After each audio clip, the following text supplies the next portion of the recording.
Hola iglesia, Dios los bendiga, les damos la bienvenida a todos los que están conectados. Vamos a dar inicio a esta reunión orando. Papá, te damos gracias por un día más de vida que nos das.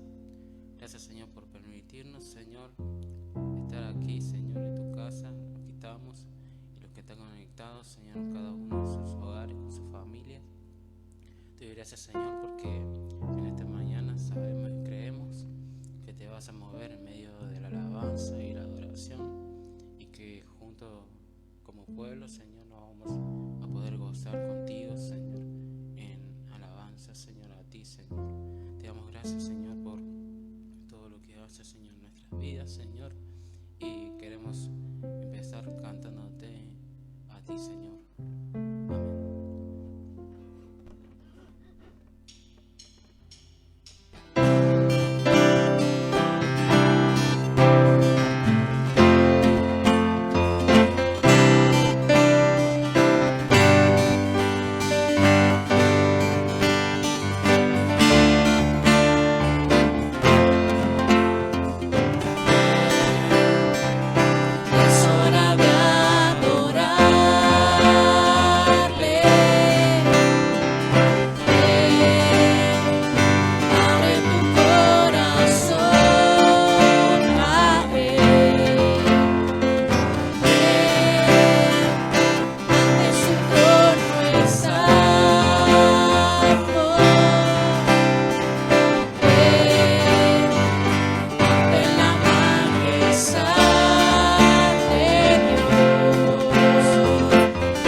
Amén.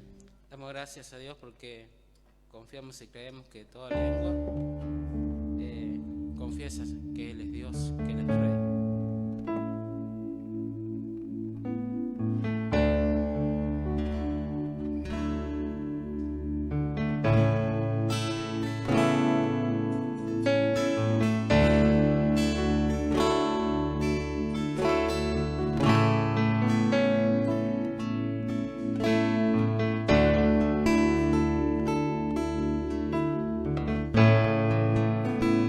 Cristo Jesús.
Buen día, ¿cómo están?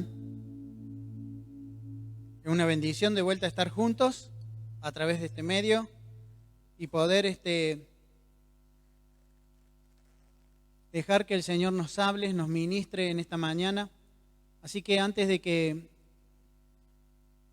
abramos la palabra de Dios, vamos a estar orando, vamos a estar pidiéndole al Espíritu Santo que nos guíe, que Él sea el que intervenga en nuestro corazón para que podamos recibir esta palabra que tiene Dios dada para el pueblo y cada uno de nosotros. Papá, te alabamos, damos gracias en el nombre de Cristo, porque podemos estar en tu casa una vez más, predicar tu palabra. Señor, que tú nos ministres a través del Espíritu Santo, nos enseñes, nos des fuerza, aliento, Señor, en cada una de las circunstancias. Te bendecimos en el nombre de Cristo Jesús y queremos decirte, Señor, que te amamos y que para ti sea toda gloria, toda honra, en el nombre de Jesús. Amén. Muy bien, hoy vamos a analizar una historia de vida, como tantas historias de vida tiene la palabra de Dios, y cualquier semejanza con la realidad no vamos a decir que es pura coincidencia, sino que tiene mucho que ver con las actitudes espirituales que las situaciones nos suelen llevar a nosotros a tomar decisiones. Esta historia le voy a poner en contexto. Había un rey en el pueblo de Israel, que era el rey Acab, y dice la palabra de Dios que él había hecho lo malo delante de los ojos de Dios. Y por lo tanto Dios mandó a su profeta Elías a darle el siguiente mensaje. Y esto lo vamos a encontrar en 1 de Reyes 17, en el versículo 1. Dice: tan cierto como que el Señor vive, el Dios de Israel a quien sirvo, no habrá rocío ni lluvia durante los próximos años hasta que yo te lo ordene. Esto me trajo a memoria este pasaje bíblico, unas conversaciones y algo que se viene diciendo también en los medios periodísticos, que ya parece que no preocupa tanto esto de la pandemia y el fallecimiento de personas, sino que ahora preocupa la economía, que preocupa el cierre de negocios, la gente que no tiene alimento, y una de las cosas que preocupa más fundamentalmente es la gente de ellos, o que se denominan la clase media, aquellos que siempre se sostuvieron con su trabajo y que hoy no lo pueden hacer, y que hoy están en una condición complicada, en una condición difícil, porque no han salido nunca a pedir, pero tienen necesidad. Y acá vamos a ver que a causa de la desobediencia del rey en el pueblo de Israel, trae por consecuencia un montón de cosas. Y entre esas, la continuidad de esta historia, una vez que estamos en contexto, que vamos a leer ahora, que está en el versículo 8 del libro de Reyes, de Primera de Reyes, el capítulo 17. El Señor le dijo a Elías que se fuera a una cueva, que él se iba a ocupar de alimentarlo. Es lo primero que tenemos que entender. Él lo iba a alimentar sobrenaturalmente a Elías, y él iba a tomar agua de un arroyo que estaba muy próximo a esa cueva. Todas las mañanas los cuervos le llevaban alimento. No era la primera vez que Dios hacía esto sobrenaturalmente, sino que ya lo había hecho con todo el pueblo de Israel cuando cruzaron el desierto. Y acá lo vemos haciendo esto, pero dice que la palabra de Dios que llega un momento en que el arroyo se seca, que deja de circular agua, por causa de esto que el Señor había ordenado, una sequía que iba a impedir que todos aquellos que trabajaran, que se movían con el agro, con toda esa industria, con la industria de los cultivos, no iban a tener cómo sostenerse, ni iban a tener cómo alimentarse. ¿Por qué? Porque estaban haciendo juntamente con el rey lo que a Dios no le agradaba. Entonces, dice que una vez que se seque ese arroyo, dice que el Señor le dice, luego el Señor dijo a Elías: vete a vivir a la aldea de Sarepta, que está cerca de la ciudad de Sidón. Yo le he ordenado a una viuda que de allí que te alimente. Es decir, que le da solamente esa directiva. No conocía a la viuda, no sabía cuál era la condición de la viuda, pero sí sabía una cosa, que esa viuda tenía algo para darle o para alimentarlo, porque el agua de ese lugar se había secado, se había acabado. Entonces dice que Elías se dirigió a Sarepta, y cuando llegó a la puerta del pueblo, vio a una viuda juntando leña y le dijo: por favor, ¿podrías traerme un poco de agua en una taza?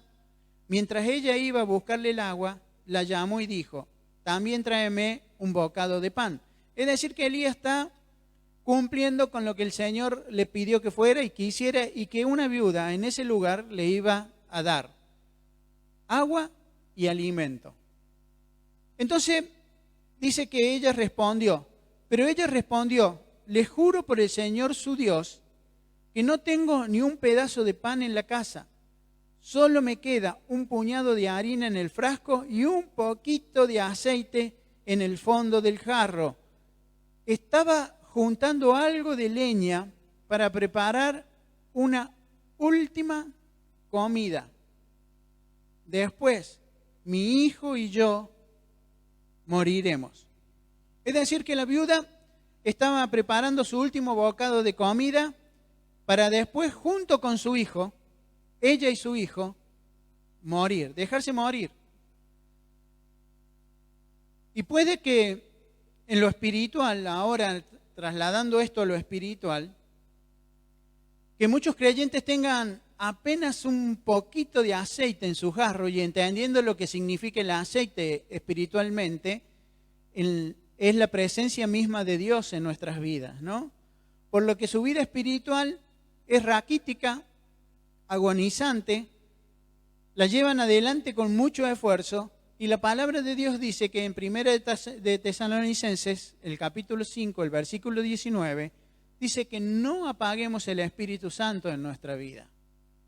Y en Efesios dice que ni siquiera lo entristezcamos al Espíritu Santo de Dios con la forma en que vivimos. Dice que debemos recordar que Él nos identificó como hijos de Dios. Si nosotros somos hijos de Dios, somos identificados por el Espíritu Santo. Es nuestro radar espiritual en la relación con Dios, es por medio del Espíritu Santo. Y Él es el que dice que nos garantiza que nosotros vamos a ser salvos. No solamente dice que nos garantiza que vamos a ser salvos, sino que a través del Espíritu Santo nosotros tenemos conexión directa con Dios y Él va a proveer lo que nosotros estemos necesitando, porque dice la palabra que es el Espíritu Santo el que le pide al Señor lo que nosotros verdaderamente necesitamos. En este caso, Elías estaba necesitando alimentos, estaba necesitando la provisión de parte de Dios y por las circunstancias que estaba viviendo el pueblo, lo estaba necesitando sobrenaturalmente. Y Dios se ocupó de dárselo sobrenaturalmente, pero después lo manda a que vea y hable con esta viuda. Una viuda que se estaba preparando para morir.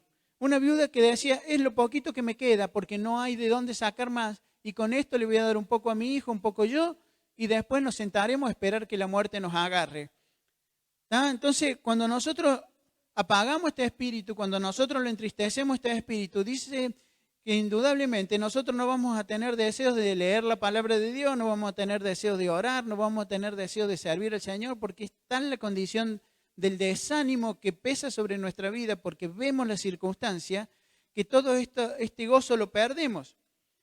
Y la viuda no solamente se estaba preparando para morir físicamente, sino que se estaba preparando para morir espiritualmente. Ella estaba agonizando espiritualmente.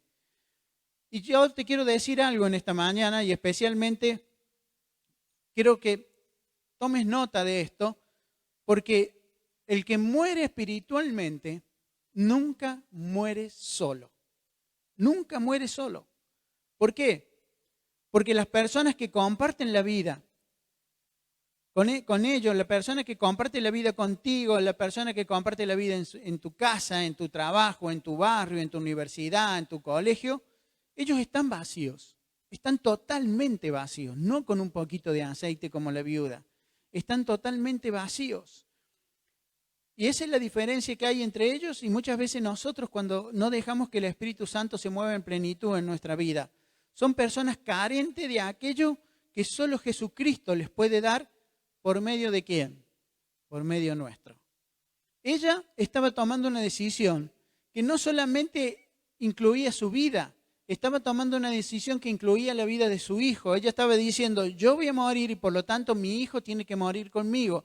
No le estaba dando posibilidad de futuro, no le estaba dando posibilidad de esperanza, solamente le había hecho saber que iban a morir. Y muchas veces nosotros cuando no miramos para el lado que tenemos que mirar, cuando no hablamos de lo que tenemos que hablar, cuando no decimos lo que tenemos que decir porque estamos sumergidos en nuestro propio problema y porque nuestro propio problema nos aplasta, entonces nosotros dejamos que el Espíritu Santo se apague o se entristezca y por lo tanto no damos el mensaje que debemos dar a los otros.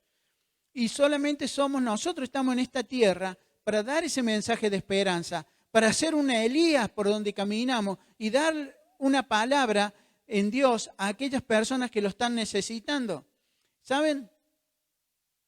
Y lo más interesante de esto es que cuando nosotros impartimos bendición, porque la palabra de Dios dice que somos bendecidos para bendecir a otros, suceden dos cosas. Hay un doble efecto en todo esto.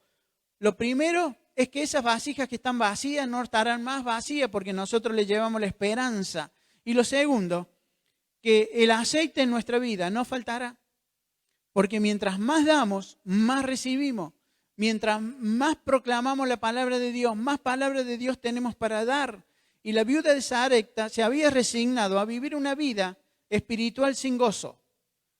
Como tantas personas, una vida espiritual sin poder como tantas personas, una vida espiritual sin expectativas como tantas personas. Y no estoy hablando de gente que no conoce al Señor, sino del pueblo de Dios, como tantos que caminan sin fe dentro del pueblo de Dios. Pero ¿qué pasa? El Señor tiene misericordia de esta mujer y lo manda a Elías a que no se fije en su propia necesidad, si tenía sed o si tenía hambre. La manda a tener un encuentro con ella y en ese encuentro con ella, Él le da lo que tenía. Por eso lo primero que la mujer hace lo identifica como un hombre de Dios. Por eso le dice, yo te aseguro, por el Dios que vos tenés, que no tengo cosas. Entonces lo identifica como un hombre de Dios. Pero Él le dice algunas cosas que yo quiero que rescatemos en esta mañana y que vos la tomes para tu vida y que te levantes después en estas expectativas que Dios da a aquellos que de alguna forma han perdido la esperanza. Y lo primero que le dice en el versículo 13, entonces Elías le dijo, no tengas miedo. ¿Qué le está diciendo el Señor a través de Elías? Le está pidiendo que cambie su actitud frente a la vida. Nos está pidiendo a cada uno de nosotros que cambiemos nuestra actitud frente a la vida. Que no seamos el quejoso, el desamparado, el que se siente miserable, sino le dicen, no tengas miedo, cambia tu actitud. Esta persona se encontraba atada a un espíritu de temor, como muchas veces se encuentran mucha gente. ¿Eso qué es lo que no te deja? No te deja vivir en la plenitud de Dios. No te deja vivir en esa vida abundante que el Señor ha prometido para nosotros. Ella se encontraba en el proceso y en el mismo proceso de permitir que en su vida sucediera lo que sucedió en la vida de Job. La misma situación, el mismo proceso por causa de miedo. Dice Job 3:25, y si usted lee el principio de la Biblia, dice que él era bueno, que era un tipo justo, que no hacía mal a nadie, que cuidaba sus cosas. En todo aspecto no tenía nada que se le pudiera reprochar, pero había una sola cosa en su vida que sí lo atacaba y que no había renunciado ante la presencia de Dios por esto. Dice Job 3:25, lo que yo siempre había temido. Escuchen lo que dice, lo que yo siempre había temido. Es decir, que él caminaba con Dios. Era un hombre justo, cumplía con todas las pautas que Dios le pedía, pero su interior estaba lleno de un espíritu de miedo. Por eso dice que ese miedo caminaba paralelamente con la vida de Job y la relación con Dios. Entonces dice, había temido, me ocurrió. Se hizo realidad lo que me horrorizaba. Eso le sucedió a Job. Y muchas veces uno se pregunta, ¿cómo puede ser? Cuando agarra la Biblia y lee los primeros capítulos de la vida de Job, dice, ¿cómo puede ser que este hombre, que era 10 veces más justo que yo, que era más cuidadoso que yo, que cumplía con todas las pautas que Dios le daba, le suceda toda la desgracia que después vemos que le sucedieron? ¿Pero por qué le sucedieron? Porque el temor era más fuerte, más poderoso que el Dios al cual él decía que adoraba. En otras palabras, lo que le está diciendo es que rompa con esa resignación de decir, esto es lo último que tengo y me muero, se acabó, no hay más nada. Que se libere de ese pensamiento negativo, de ese pensamiento de incredulidad. Nosotros cuando recibimos a Dios, dice la palabra de Dios muy claramente que no recibimos un espíritu de temor, que no recibimos un espíritu de miedo, que no recibimos un espíritu de cobardía. Dice todo lo contrario. Dice en 2 Timoteo 1:7, pues Dios no nos ha dado un espíritu de temor y timidez, sino de poder, amor y autodisciplina. Por eso no debemos dejar que el temor nos paralice, porque el temor cuando nos paraliza hace dos cosas. Lo primero que hace, nos roba lo que tenemos.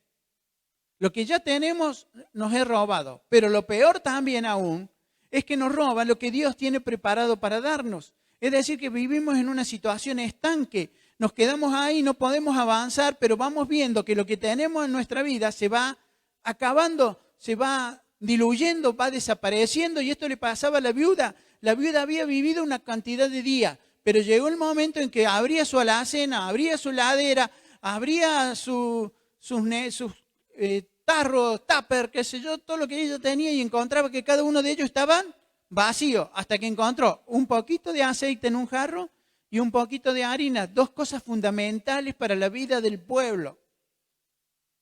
Y eso solo le quedaba.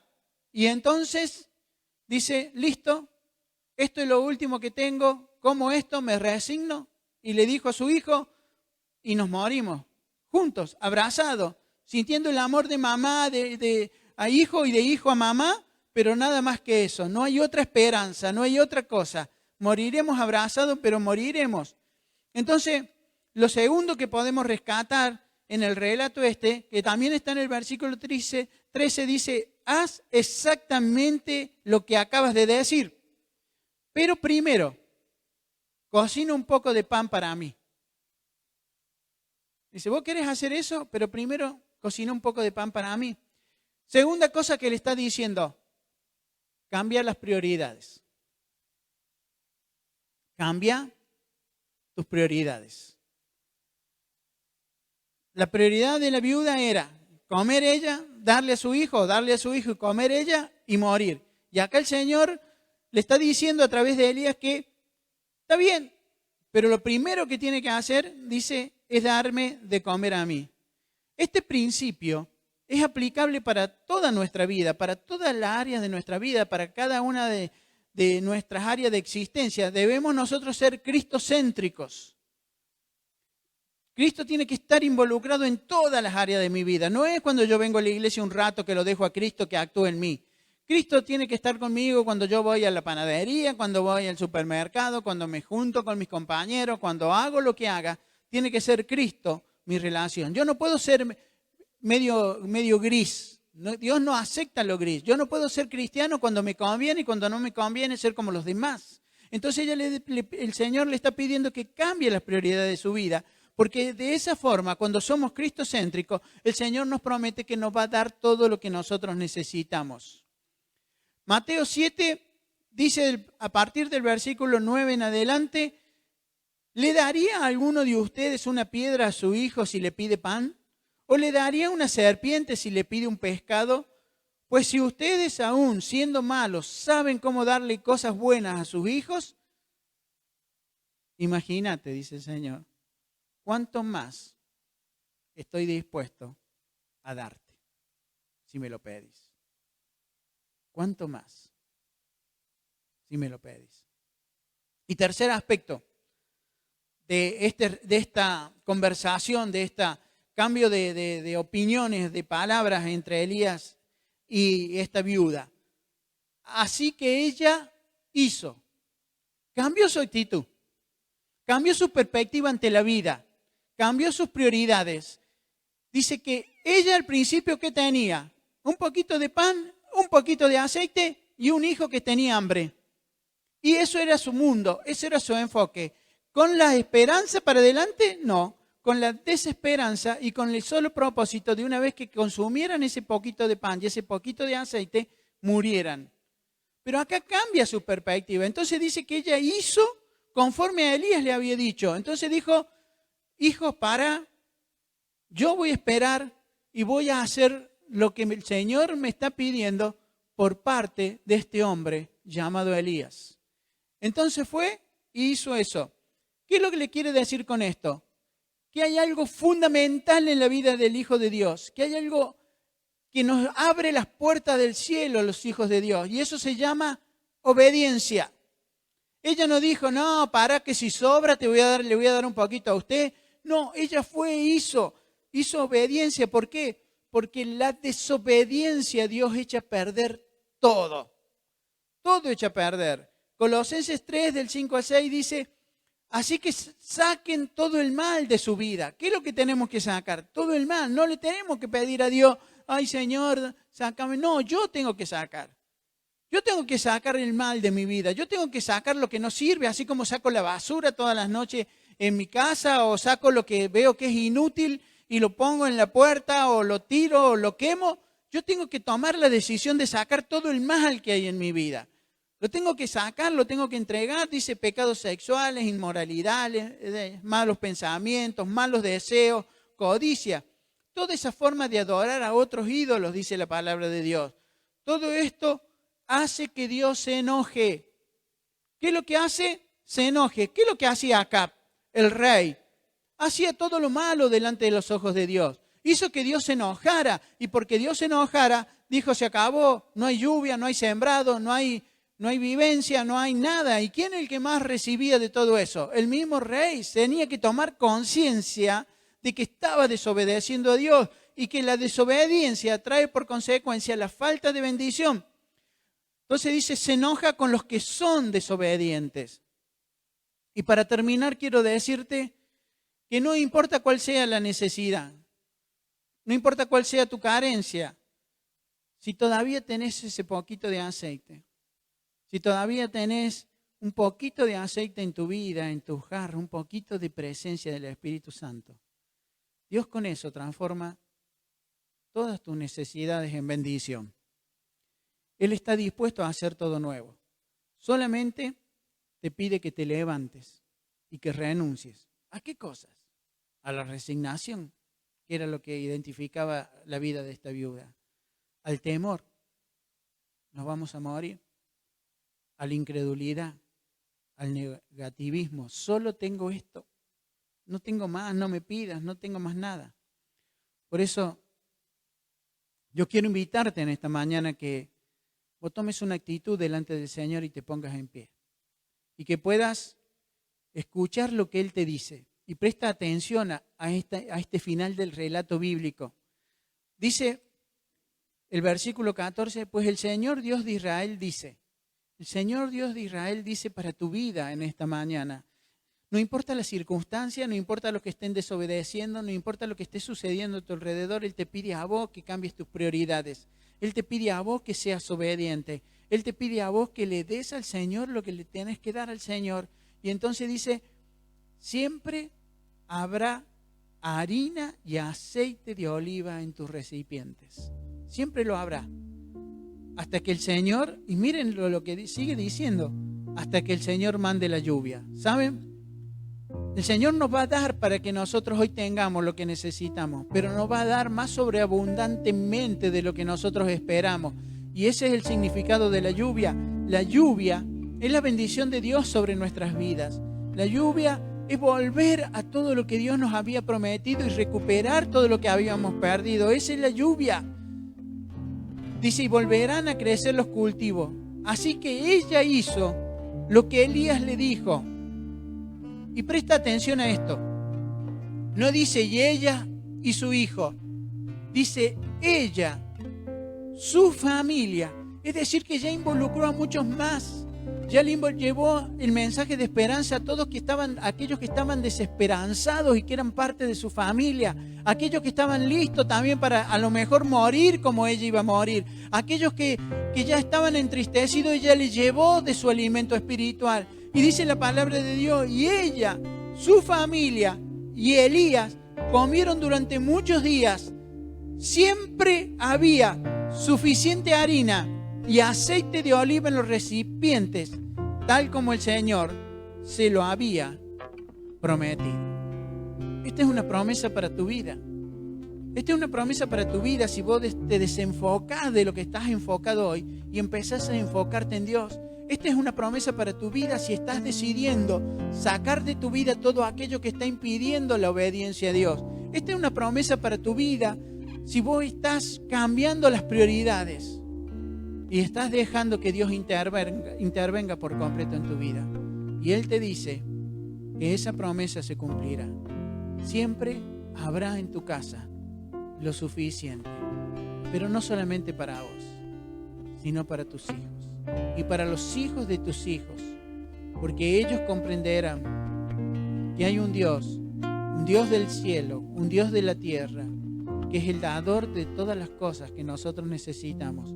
Y entonces, yo te digo hoy en el nombre del Señor, que nadie morirá, espiritualmente hablando, en tu familia, si vos decidís reavivar el fuego del Espíritu Santo que está en vos y salir a proclamar esta verdad de Dios, para que siempre esté el aceite, esté el cultivo, esté la bendición sobre tu vida.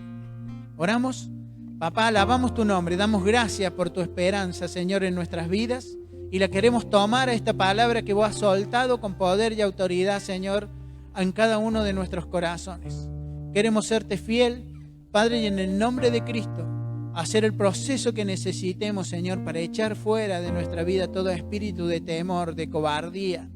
Señor, todo enfoque equivocado, todos nuestros propios deseos, Señor, para que tú puedas ocupar el lugar que te mereces en cada área de nosotros, en nuestra relación con familia, en nuestra relación con compañeros, amigos, hermanos en la fe. Señor, hoy nos levantamos en el poder de Cristo Jesús, sabiendo que tu bendición está sobre nuestras vidas. Te bendecimos, te damos gracias en el nombre de Cristo Jesús. Amén.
alabamos, Señor, te alabamos, Jesús.